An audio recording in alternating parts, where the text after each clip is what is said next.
أعوذ بالله من شرور أنفسنا ومن سيئات أعمالنا من يهده الله فلا مضل له ومن يضلله فلا هادي له ونشهد أن لا إله إلا الله وحده لا شريك له ونشهد أن سيدنا ونبينا ومولانا محمدا عبده ورسوله صلى الله تعالى عليه وعلى آله وأصحابه وسلم تسليما كثيرا كثيرا.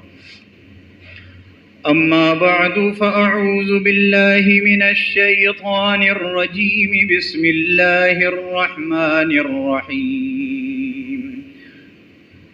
يا أيها الذين آمنوا استعينوا بالصبر والصلاة إن الله مع الصابرين ولا تقولوا لمن يقتل في سبيل الله أموات بل أحياء ولكن لا تشعرون.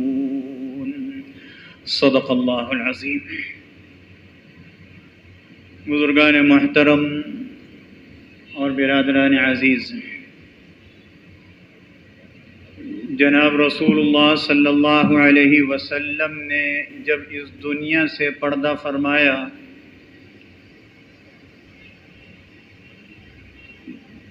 تو مسلمانوں کا کوئی خلیفہ یا امیر مقرر صراحتاً نہیں فرمایا تھا، بلکہ چند اشارات تھے جنہیں دیکھ کر صحابہ رضی اللہ تعالی عنہم نے حضرت صدیق اکبر رضی اللہ تعالی عنہ کو خلیفۃ المسلمین مقرر کر لیا تھا.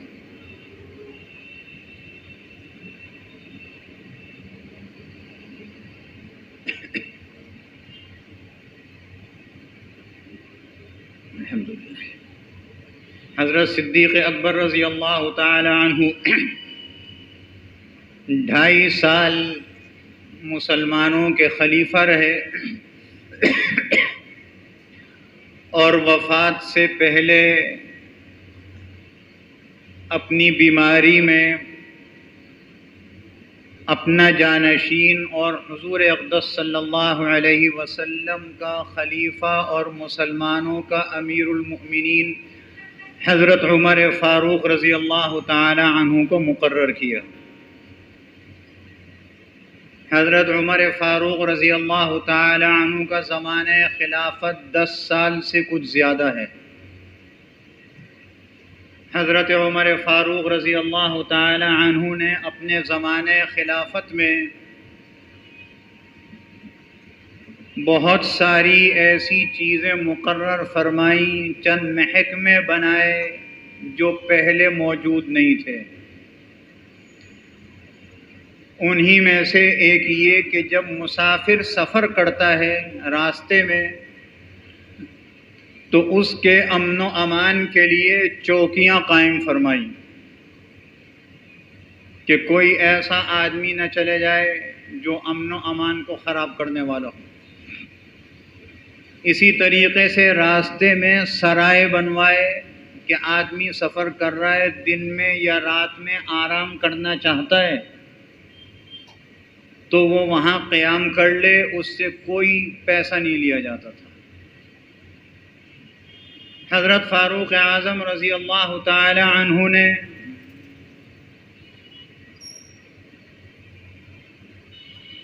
پولیس کا محکمہ قائم فرمایا، اور یہ محکمہ اس لیے قائم ہوا تھا اور ایک بڑے عرصے تک پولیس کا محکمہ ایسا رہا، آج بھی ہوگا بعض علاقوں میں، کہ یہ عدل و انصاف دلانے والا ہوتا تھا. ہماری پولیس کی بات نہیں ہو رہی، ہماری ان کی بات نہیں ہو رہی. یہ نماز بھی پڑھے گا، باہر جا کے بھتہ بھی لے گا، چاہے ٹریفک والا ہو چاہے کالے والے ہوں، سب کا یہی حال ہے. ہوں گے چند بہت اچھے لوگ، لیکن وہ ایسے کہ آپ ان کو انگلی پر شمار کر لیں. پولیس کا محکمہ ایسا ہوتا ہے کہ اس لیے قائم ہوا تھا کہ لوگوں کی جان، مال، عزت، آبرو یہ محفوظ رہے. ساری کارروائیاں یہی تھانوں سے ہوتی ہیں. آپ دیکھ لیجئے یہی حال ہے.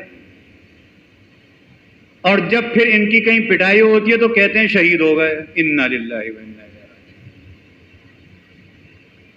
جس کا دل دکھے گا وہ تو مارے گا، مارنا بھی چاہیے.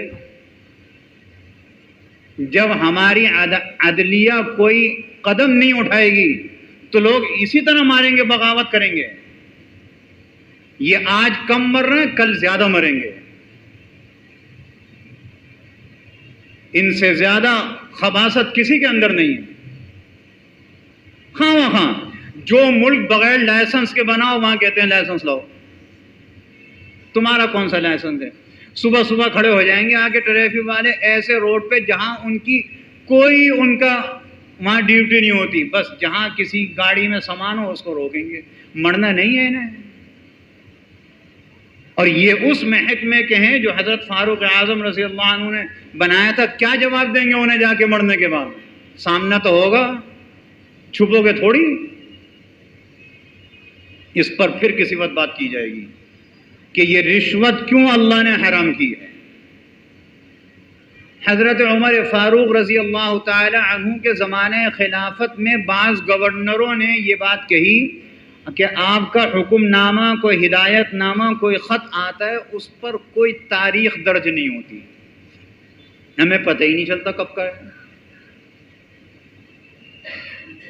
تو کیا ایسا نہیں ہو سکتا کہ ہم مسلمان اپنا کوئی سن، کوئی تاریخ، کوئی مہینہ مقرر کر لیں؟ اور حضرت عمر فاروق رضی اللہ عنہ ایسے حاکم تھے کہ چھوٹا اگر کوئی مشورہ دیتا اس پر غور فرماتے اور اس کو قبول بھی کر لیتے اگر بہترین ہوتا. ان کی ایک مجلس شورا تھی اور اس میں وہ صحابہ کرام اس کے ممبر تھے، رکن تھے جو صائب الرائے تھے، جن کی رائے مشورہ بہترین ہوا کرتا تھا. عمر کی قید نہیں تھی. حضرت عبداللہ ابن عباس رضی اللہ تعالی عنہ چھوٹی عمر کے تھے، وہ بھی اس کے رکن تھے. حضرت عبداللہ ابن عباس رضی اللہ تعالی عنہما یہ حضرت سیدنا امام حسین رضی اللہ عنہ کے ہم عمر ہیں. تھوڑا سا چھوٹی بڑائی ہے، بس چند سالوں کی، چند مہینوں کی. سامنے رکھا مسئلہ یہ ہے، اس پر بحث ہوئی. بحث ہونے کے بعد حضرت سیدنا علی مرتضی رضی اللہ تعالی عنہ جو خلیفہ راشد ہیں، چوتھے خلیفۃ المسلمین، امیر المؤمنین ہیں، حضور اقدس صلی اللہ علیہ وسلم کے چچا زاد بھائی ہیں، حضور اقدس صلی اللہ علیہ وسلم کے داماد بھی ہیں. حضرت فاطمہ رضی اللہ تعالی عنہ حضور علیہ السلام کی چہیتی صاحبزادی ان کے گھر میں، اور حضرت فاروق اعظم رضی اللہ تعالی عنہ کے خسر محترم ہیں. حضرت فاروق اعظم حضرت علی رضی اللہ عنہ کے داماد ہیں، رشتہ داریاں ہیں. یہ بھی شورا کے رکن ہیں. حضرت علی رضی اللہ عنہ نے مشورہ دیا کہ ہم اپنا ایک اسلامی سال اور سن مقرر کریں اور وہ سن شروع کریں حضور علیہ السلام کے مکے سے مدینہ کی طرف ہجرت کی، اس سے مقرر کریں. عظیم الشان واقعہ ہے. سال اور سن بنتے ہی اسی سے. اسلام کی نشاط ثانیہ ہوئی تھی مکے میں، تو ایک حد تھی دعوت و تبلیغ کی. مدینے میں آ کے اس کو پھیلایا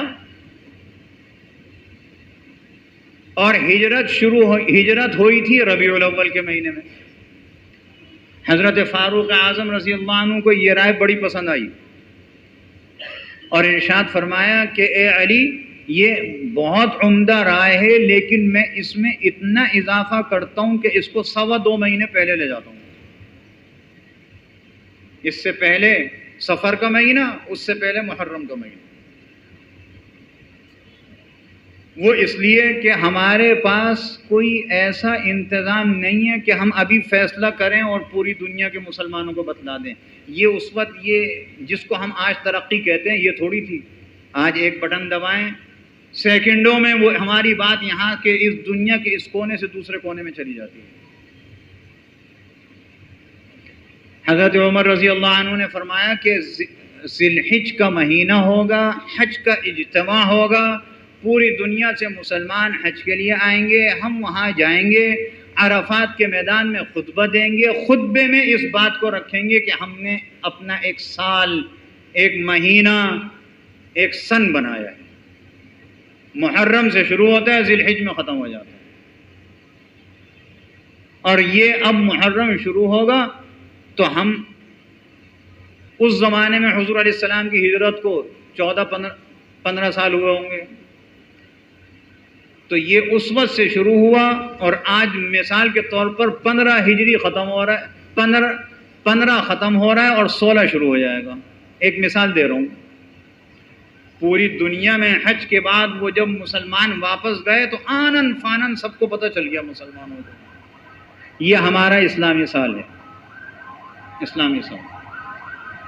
اور ہم اسلامی سال جو اب ہمارا شروع ہوا ہے اس کا آج دوسرا دن ہے، اور جو سن ہے وہ 1445 ہجری اس بات کی نشاندہی کر رہا ہے کہ جناب رسول اللہ صلی اللہ علیہ وسلم نے مکہ مکرمہ سے جو مدینہ طیبہ کی طرف ہجرت فرمائی تھی اس کو 1445 سال ہو گئے ہیں. یہ ہماری چیز ہے نا، دوسرے کی چیز نہیں ہے، ہماری چیز. اور ہم بد فہم مسلمان ایسے ہیں کہ ہم اپنا کلچر یاد نہیں رکھتے، دوسرے کا کلچر اپناتے ہیں. بے وقوفی کی حد ہے نا، دوسرے کا کلچر اپناتے ہیں. میں یہ نہیں کہہ رہا کہ آپ انگریزی تاریخ استعمال نہ کریں، میں یہ نہیں کہہ رہا، لیکن اتنی بات کہہ رہا ہوں کہ بحیثیت مسلمان ہونے کے ہماری ذمہ داری ہے، حضور علیہ الصلوۃ والسلام کے امتی ہونے کی حیثیت سے ہماری ذمہ داری ہے کہ ہم اپنے روزمرہ کے معاملات میں، روز نامچوں میں، کوئی ڈائری لکھتا ہو تو اس میں کون سا گھر ایسا ہے جس میں شادی نہیں ہوتی، شادی کارڈ چھپتا ہوگا. کون سا گھر ایسا ہے جس کے ہاں اولادیں نہیں ہوتی، بچے بھی پیدا ہو رہے ہیں، ان کی تاریخ بھی لکھی جاتی ہے گھر میں کہیں ریکارڈ کے لیے. اور کون سا گھر ایسا ہے کہ جس کے ہاں میتیں نہیں ہوتی، ان کی تاریخ وفات بھی لکھی جاتی ہے. یہ ان ساری صورتوں میں جس انگریزی مہینے کی جس تاریخ کو یہ واقعہ ہو اس کے ساتھ اس کے بالمقابل اسلامی تاریخ بھی لکھی ہے. یہ ہماری چیز ہے. اور دیکھیے اسلامی تاریخ کا تعلق ہے چاند سے، اور چاند کا حساب وہ ہے کہ ان پڑھ جاہل انگوٹھا چھاپ وہ بھی آسانی سے حساب کر لیتا ہے نا. چھوٹا ہوتا ہے چاند، نظر آتا ہے، نہیں آیا نظر، پھر وہ بڑا ہوتا ہے، پھر بڑا ہوتا ہے، پھر بڑا ہوتا ہے. اتنے تو ماہرین ہیں گاؤں دیہاتوں میں ان پڑھ، چاند کی موٹائی دیکھ کے اندازہ کر لیتے ہیں فلاں تاریخ ہے آج. پھر 15 کے بعد گھٹنا شروع ہو جاتا ہے. پھر چند دن ایسے ہوتے ہیں کہ آخر میں چاند نظر نہیں آتا، کہیں نظر بھی آ جاتا ہے. یہ ہمارے بہت سارے معاملات کا، عبادتوں کا تعلق چاند سے ہے. مثال کے طور پر رمضان شروع ہوگا چاند کے حساب سے ہوگا، تاریخ تو یہی ہے. زکوٰۃ دینی ہوگی تو چاند کی تاریخ کے مطابق، انگریزی تاریخ سے نہیں. حج آئے گا تو چاند کی تاریخ کے مطابق، ورنہ اٹھا کے دسمبر جنوری میں نہیں کر لیتے، اتنی شدید گرمی میں سے اٹھا کے، چاند کی تاریخ سے. وہ کبھی گرمی میں آتی ہے، کبھی سردی میں آتی ہے. اور یہ جو سورج ہے یہ جس دن سے بنا ہے وہ روزانہ ایک ہی سائز کا نکلتا ہے، وہ چھوٹا بڑا نہیں ہوتا. ہماری بہت ساری عبادتیں سورج سے متعلق ہیں، سورج کی عبادت نہیں. سورج نکلتا ہے، تاریخ ہوتی ہے، اس سے مہینے مقرر ہیں جس کو ہم انگریزی مہینہ کہہ رہے ہیں نا. یہ تو بعد میں عیسوی ہوئے، مہینے تو پہلے سے قائم تھے. نمازوں کے اوقات کا تعلق سورج سے ہے. دونوں ہماری ضرورت کی چیزیں ہیں، لیکن یہ اسلامی سال، اسلامی سن، یہ ہمارا کلچر ہے. اس کو یاد رکھنا مسلمانوں کی ذمہ داری ہے. اگر ایک گھرانے میں 10 آدمی رہتے ہیں اور 10 میں سے کسی ایک کو بھی یاد نہیں ہے، سارے کے سارے گناہگار ہیں. اس شریعت کا حکم ہے یہ. کسی ایک کو یاد ہے فرض کفایہ ادا ہو گیا. دیکھیے کتنی اللہ نے آسانی رکھی ہے. نماز تو فرض رکھی ہے سب پر، اس تاریخ کا یاد رکھنا فرض کفایہ رکھا ہے. یہ ہمارا اسلامی سال شروع ہوا جو 1445 ہجری ہے. اللہ رب العزت اس سال کو سارے دنیا کے مسلمانوں کے لیے بالخصوص اور ساری انسانیت کے لیے بالعموم بہت مبارک فرمائے. دیکھیے اللہ کی رحمتیں برکتیں سال کے کسی دن بھی کسی رات میں بھی نہیں رکتی، ہر وقت اتر رہی ہیں، ورنہ ہم مر جاتے سارے. ہماری زندگیاں جو موجود ہیں اور ہم ایک وقت میں مرتے نہیں ہیں، یہ اس کی رحمت اور برکت ہے. اس نے نظام بنایا، وہ نظام چل رہا ہے. اللہ رب لیکن ان برکتوں اور رحمتوں سے بعض اوقات ہم محروم ہیں. ہم اپنے رب سے التجا کرتے ہیں اللہ اس سال میں جتنی بھی برکتیں رحمت نازل فرمائیں، اپنے فضل و کرم سے ہمیں اس کا مصداق بنا دے.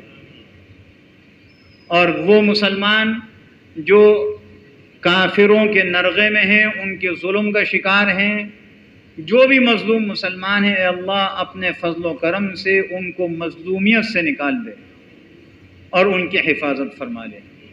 یہ تو بات ہوئی اسلامی سال کی. یہ ہے مہینہ محرم الحرام کا، مہینہ منحوس نہیں ہے، یہ یاد رکھیے گا. اللہ بنائے اور منحوس ہو، یہ تو ہو ہی نہیں سکتا. بہت مبارک مہینہ ہے. اس کے 10 تاریخ جو ہے اس مہینے کی وہ ایسی ہے کہ اللہ رب العزت نے اس 10 تاریخ کو، جس کو عاشورہ کہا جاتا ہے، اس زمین کو پھیلانا شروع کیا، بنانا شروع کیا. حضرت سیدنا آدم علیہ السلام ہمارے بابا اور حضرت حوا رضی اللہ تعالی عنہ ہماری دادی اور نانی دونوں ہیں. ننیال بھی وہیں ملتا ہے، جا کے ددیال بھی وہیں ملتا ہے. یہ دونوں جنت سے زمین پر جب اتارے گئے تو عاشورے کا دن تھا. یہ دنیا میں انسانیت آباد ہو رہی ہے، ورنہ جنت میں تھوڑی پیدا ہوتے. یہ جنت سے یہاں لائے گئے اور دوبارہ اللہ کے فضل سے ہم انشاءاللہ جنت میں جائیں گے انشاءاللہ. حضرت نوح علیہ السلام کی قوم نے نافرمانی کی. 950 سال تک حضرت نوح علیہ السلام انہیں سمجھاتے رہے. 80 آدمی 950 سال میں مسلمان ہوئے. تنگ آ گئے حضرت نوح علیہ السلام. آخر میں اللہ سے کہا ہے قوم تو مانتی نہیں، آپ ان سے پوچھیں. اللہ نے طوفان کا عذاب دیا نا. وہ 80 مسلمان بچ گئے، نبی بچ گئے، باقی سب ہلاک ہو گئے. اور جب زمین سے پانی ختم ہوا، سیلاب کی صورت ختم ہوئی، اور پھر ان 80 آدمیوں سے یہ اللہ نے پوری دنیا آباد کر دی. وہ جو ان کو نجات ملی تھی پانی سے، وہ بھی عاشورے کا دن تھا. اور حضرت سیدنا ابراہیم علیہ السلام کو نمرود نے آگ میں ڈالا تھا، واقعہ آپ نے سنا ہوگا. اللہ نے صحیح سلامت اس آگ سے پھر نجات عطا فرما دی حضرت ابراہیم علیہ السلام کو. عاشورے کا دن تھا. حضرت ایوب علیہ السلام امام الصابرین، ایسی انہیں تکلیف تھی، بیماری تھی کہ سب قوم گھر والے چھوڑ کے چلے گئے سوائے بیوی کے. وہ خدمت کرتی تھی ان کی. سال تک اس بیماری میں مبتلا رہے. اللہ نے انہیں شفا عطا فرمائی تو عاشورے کا دن تھا. حضرت عیسیٰ علیہ السلام کو اللہ نے آسمان پر اٹھایا تو عاشورے کا دن تھا. حضور اقدس صلی اللہ علیہ وسلم ہجرت فرما کے مدینہ طیبہ تشریف لے گئے. وہاں یہودی بھی آباد تھے، بہت بڑی آبادی تھی. ان کو دیکھا کہ محرم کی 10 تاریخ عاشورے کا روزہ رکھتے ہیں. پوچھا بھائی تم عاشورے کا روزہ کیوں رکھتے ہو؟ انہوں نے کہا ہمارے نبی حضرت سیدنا موسیٰ علیہ السلام ہمیں فرعون کے ظلم سے نجات دلا کے لائے تھے. عاشورے کا دن تھا، ہم اس دن شکرانے کے طور پہ روزہ رکھتے ہیں. حضور علیہ السلام نے فرمایا اس کے تو ہم زیادہ حقدار ہیں. حضرت موسیٰ علیہ السلام تو میرے بھائی تھے. تو حضور علیہ السلام نے فرمایا عاشورے کا دن کا روزہ رکھو. لیکن حضور علیہ السلام اس کا بھی خیال فرماتے تھے کہ ہماری مشابہت کسی غیر مسلم کے ساتھ نہ ہو. روزہ وہ بھی رکھ رہے ہیں عاشورے کا، پتہ نہیں آج کیا ہے، اور ہم بھی رکھ رہے ہیں۔ تو حضور علیہ الصلوۃ والسلام نے ارشاد فرمایا کہ اس کے ساتھ تمہیں اختیار ہے کہ 10 محرم کے ساتھ 9 محرم کا روزہ رکھ لو، یا 10 محرم کے ساتھ 11 کا روزہ رکھ لو۔ اور جب تک رمضان کے روزے فرض نہیں ہوئے تھے، سن 2 ہجری میں فرض ہوئے ہیں، تو پہلے سال تک عاشورے کا روزہ فرض تھا اسلام میں۔ جب رمضان کے روزے فرض ہوئے تو اس کی فرضیت اٹھا لی، اب یہ مستحب اور سنت کے درجے میں ہے۔ حضور علیہ الصلوۃ والسلام نے ارشاد فرمایا جو عاشورے کا روزہ رکھے گا، مجھے اپنے رب کی ذات سے امید ہے کہ اللہ اس کے گزشتہ 1 سال کے گناہوں کو معاف فرما دے گا۔ ہمت ہو، طاقت ہو، رکھ لیجئے گا۔ کوئی نہ رکھے تو اللہ نہیں پوچھے گا، اس لیے کہ فرض واجب نہیں ہے۔ رکھنا چاہیں تو بہت بڑی فضیلت ہے۔ اللہ ہم سب کو توفیق عطا فرمائے۔ ایک بات ہو گئی۔ دوسری بات، حضور علیہ الصلوۃ والسلام نے عاشورے کا ایک عجیب قسم کا وظیفہ امت کو عطا فرمایا۔ ہم تو اپنی تکلیفوں میں، بیماریوں میں، پریشانیوں میں تعویذ گنڈوں کے پیچھے بھاگتے ہیں۔ کام نہیں چل رہا، کاروبار نہیں چل رہا، گھر کا نظام نہیں چل رہا، خرچہ پورا نہیں ہوتا۔ حضور علیہ السلام نے بڑے عجیب وظیفہ، یہ میرا آپ کا بتلایا ہوا نہیں ہے، یہ جناب نبی کریم صلی اللہ علیہ وسلم جو محسن انسانیت ہیں انہوں نے بتلایا۔ اور ہر آدمی کی کوئی نہ کوئی حیثیت تو ہے، کوئی نہ کوئی، جو بھی اس کی ہے۔ حضور علیہ السلام نے فرمایا کہ عاشورے کے دن جو گھر کا کفیل ہے، جس کے ہاتھ میں گھر کا خرچہ ہے، اس کو حکم ہے عاشورے کے دن اپنی حیثیت کے مطابق اپنے اہل و عیال کے دسترخوان کو وسعت دے دو۔ بڑا عجیب وظیفہ ہے۔ ادھر روزے کے بھی اتنی بڑی فضیلت اور ادھر یہ بھی بتلا رہے ہیں۔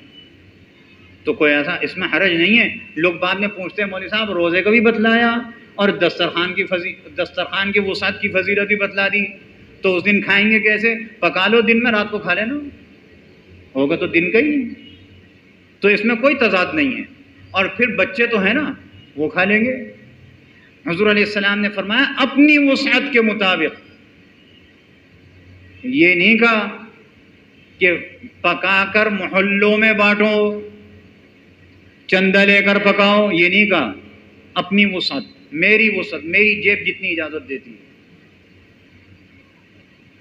اور وہ وسعت کیا ہے؟ میں بہت ہلکی چیز کھاتا ہوں، عاشورے کے دن میری جتنی وسعت ہے اس سے تھوڑی ہلکی پکا لے، زیادہ پکا لے، تعداد زیادہ کر لے، اس کو ذرا اچھا کر کے پکا لے۔ پانی زیادہ پکاتا ہے سالن میں ڈال کے تو پانی کم کر لے، کوئی اچھی چیز پکا لے۔ ہر آدمی کی اس کی وسعت ہو سکتی ہے جو اس کے حیثیت ہے۔ تو کیا ہوگا؟ حضور علیہ الصلوۃ والسلام فرما رہے ہیں اس کے گھر میں سارے سال خیر و برکت رہے گی، کسی کے پاس جانے کی ضرورت نہیں ہے۔ یہ کام کریں، اپنی حیثیت کے مطابق کریں۔ دال کھاتے تھے، سبزی اس سے مہنگی ہے، سبزی کھا لیں۔ سبزی کھاتے تھے، مرغی اس سے مہنگی ہے، مرغی کھا لیں۔ مرغی کھاتے تھے، بڑے کا گوشت اس سے مہنگا ہے، وہ کھا لیں۔ بڑے کا گوشت سے اور کچھ ہے وسعت، چھوٹے کا کھا لیں۔ جو بھی وسعت ہے آپ کے اپنے اوپر ہے، اور اپنے گھر والوں کے لیے، باہر کا کوئی نہیں کہہ رہا۔ کسی کو صدقہ کر رہے ہیں، کوئی حرج کی بات نہیں۔ گھر والوں کے لیے اللہ کے رسول نے بتایا جو ایسا کرے گا اس کے گھر کے دسترخوان میں وسعت ہو جائے گی۔ اللہ رب العزت مجھے آپ کو سب کو عمل کی توفیق عطا فرمائے۔ اسی مہینے کی 1 تاریخ کو سیدنا عمر فاروق رضی اللہ عنہ کی شہادت کا واقعہ پیش آیا، اور پھر 10 تاریخ کو سیدنا امام حسین رضی اللہ عنہ کی مظلومانہ شہادت ہوئی۔ اس کے متعلق انشاءاللہ آئندہ عرض کیا جائے گا۔ اللہ رب العزت عمل کی توفیق عطا فرمائے۔ وآخر دعوانا الحمدللہ رب العالمین۔